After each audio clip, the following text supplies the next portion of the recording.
Okay, let's get right to it. You just landed the safety officer job. Congrats. You've got the certs, the training, maybe even a brand new shiny vest. But listen, your biggest challenge in these first 30 days, it's not going to be found in any rulebook. It's all about navigating the unwritten rules of the site, what we call hard hat politics. And this is the absolute first thing you need to understand. We call it the shiny vest warning. See, your job title gives you what's called formal authority, but on a work site, that means next to nothing. The crew, the people who actually do the work, they value experiential authority, the kind of street smarts you only get from years on the job. If you just stroll in enforcing rules without respecting that experience, you're going to hit a brick wall, fast. So how do you actually bridge that gap? Well, that's what we're here for. We've put together a 30-day playbook. Think of us as your mentors, pulling back the curtain and guiding you from being seen as an outsider to becoming a respected, crucial part of the team. This is your tactical roadmap. And this Gantt chart right here, this is going to be our roadmap for the next 30 days. We're going to fill it in together, piece by piece, as we build your authority on site from the absolute ground up. First things first, let's really break down the core challenge. Because on any industrial site, there's this invisible power struggle happening all the time.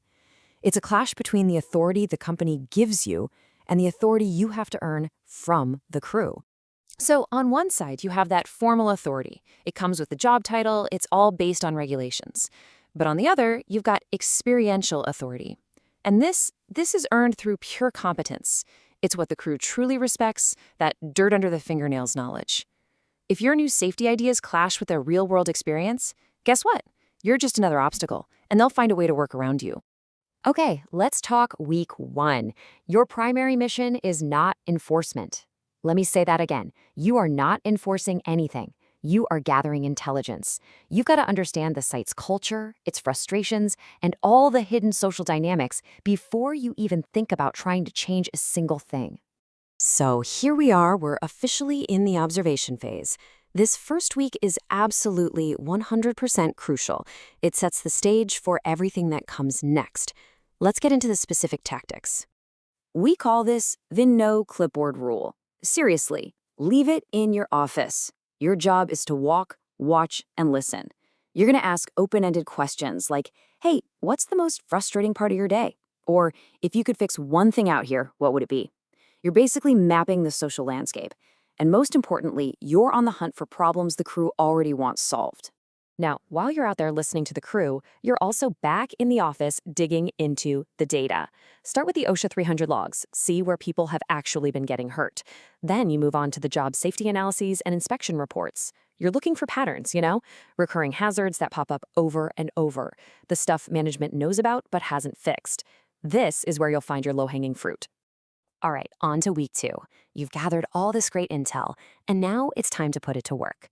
This week is what we call the social pivot. It's where you shift from being just a passive observer to an active partner, and you do that by building some key alliances. And there it is, on our roadmap. We're moving into the social pivot. This is where the real strategic relationship building kicks off. Your goal here is to build a coalition of support, person by person. The golden rule for this week is simple, but it is so powerful. Ask, don't tell. Go find those site influencers you identified last week, the foremen, the veteran operators, the shop stewards, and you seek their input. Frame your questions around the very problems you've already heard them complain about. This isn't just you being nice, it shows you respect their experience. Think about it like this pyramid. You can't just teleport to the top where authority is. You have to start at the foundation, and that foundation is rapport. You build it by listening. Then you move up to the next level by proving your competence, and you do that by solving a problem they actually care about. It's only then, when those two things combine, that the crew grants you genuine authority, the kind that actually gets things done. And sooner or later, you are going to hear this. It's the classic pushback. We've always done it this way. How you handle this single moment can pretty much define your reputation on that site. So, what's the right move? Well, the by-the-book response is to puff out your chest, cite the regulation, and maybe even threaten to write them up. But the hard hat politics approach? It's totally different. You ask questions. Hey, help me understand why you do it that way. Is there something about the new procedure that's actually making your job harder? You see the difference? You're not just enforcing a rule. You're building trust, and you're preventing what we call silent compliance. That's where people follow the rule when you're looking and go right back to the old way when you're not. Okay, so with a foundation of trust finally starting to form, we can move into week 3, technical alignment. Now you can actually start digging into the high-risk systems and procedures without being seen as the enemy. This is really the technical heart of your first month. You're taking all that social intelligence you've gathered and you're combining it with a deep dive into the formal safety systems. And you need to focus. Your attention should be on the high-priority life and death stuff. Lockout/tagout, fall protection, confined space entry. Are the procedures actually practical? Is the equipment in good shape? Any gaps you find here aren't just compliance issues. They are opportunities for your big moment. And that brings us to the climax of your first 30 days, the quick win. This is a single strategic move that can earn you more respect and credibility than months of boring meetings and nitpicky inspections ever could. The formula is actually pretty simple. You take one of those low-hanging fruit problems you found in week 1, something small, visible, and universally hated, like a broken machine guard or a poorly lit walkway. You propose a solution to management, you get it fixed, and this is the most important part.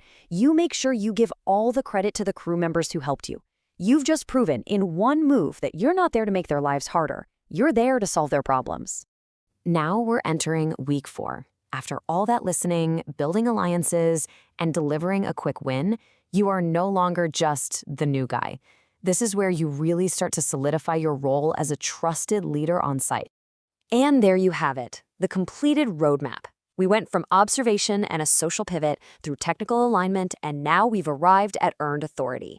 You've built the foundation, and now you can really start building the house. So if you remember one thing, let it be this. Your title gets you on the site, but it does not make you a leader.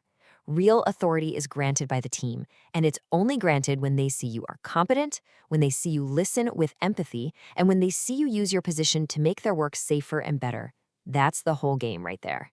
If this 30-day roadmap was helpful, you should definitely subscribe to HSE Study for our entire professional development series. We're here to help you build a career, not just tick off a checklist. And make sure you join us next week for a deep dive on managing those really difficult safety committees. Trust me, you won't want to miss it.